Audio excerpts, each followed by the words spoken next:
Cyberpunk 2077. I've been waiting a long time for this reveal and it's finally here. I'm not gonna lie, CD Projekt Red left me a little disappointed at E3 this year with a pretty standard and unimpressive trailer. I actually developed some doubts about Cyberpunk after seeing that generic main character from the trailer and hearing that it would be a first-person game, but after watching the new gameplay demo, those doubts are long gone. Before I get into Cyberpunk, I just want to get off my chest that I'm a huge fan of CD Projekt Red. Their well-known game series, The Witcher, is a fantastic trilogy. Every entry in the series was miles better than the last, in terms of gameplay quality, world building, story, and most of all, ambition. The Witcher 3 is a benchmark for gaming, and every gamer should experience that masterpiece. Okay, now that that's out of the way, let's get into Cyberpunk. The gameplay demo is 48 minutes long.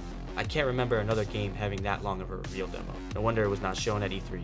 This amount of raw gameplay just spews out confidence from CD Projekt Red. First, we get a look at character customization. This is a new territory for Projekt Red. You can choose your gender, your backstory, which affects later parts of the game, choose from an extensive list of cosmetic features for your character, and finally, you can choose the initial stats for your character. Very much a good start for an RPG game. For this demo, we get to see the female protagonist in action. I want to get right into the world of Cyberpunk. This is the part I am most excited for. It's set in Night City, the free state of California. You get thrown right into the world. Night City just might be one of the most impressive worlds I've ever witnessed in a video game. I immediately love everything about it. The vibrant colors, the diverse characters, the sprawling life. It's unlike anything I've ever seen. It's so cool to see this fresh genre being done in a video game and seemingly done right. There's a lot to take in, and it's clear that Projekt Red has put tons of effort for every bit of detail on screen. Now let's get into the gameplay. First person, maybe not so bad. I couldn't picture it any other way after seeing this demo. There's a very immersive and real feeling to it. The combat looks dangerously smooth. You move around with ease, pop behind cover, spray at some bad guys. You can double jump, wall run, slide, slow down time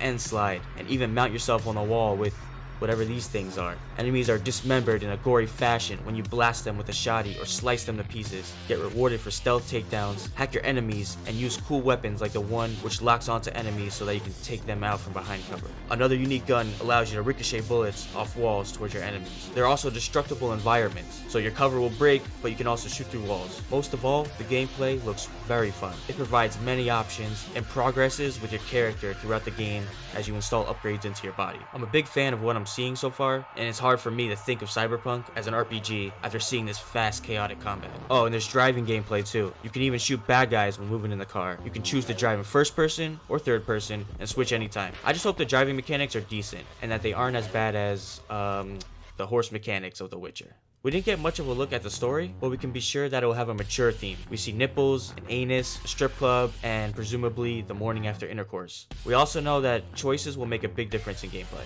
The example shown in the demo goes with the more diplomatic approach instead of the violent approach, even though it ends up being violent anyway. But if it's anything like The Witcher, then I expect meaningful choices that impact the story. And now a very important part of the story is the main protagonist. From what I've seen in the demo, even though the protagonist is uniquely created, she still has a personality, and the voice acting seems right. In a lot of games, we see the main character take a hit when a character is created, but I don't expect CD Projekt Red to mess this part of the game up. If Projekt Red can capture the massive detailed world and rich role-playing experience that they are known for, and pair that up with a satisfying gameplay system, then we will have a very special game on our hands. I cannot wait to see more of this beautiful world. This will definitely be one of my most anticipated games of the year when this comes out, which will most likely be 2019 if all goes well. For more videos like this, subscribe and see you next time.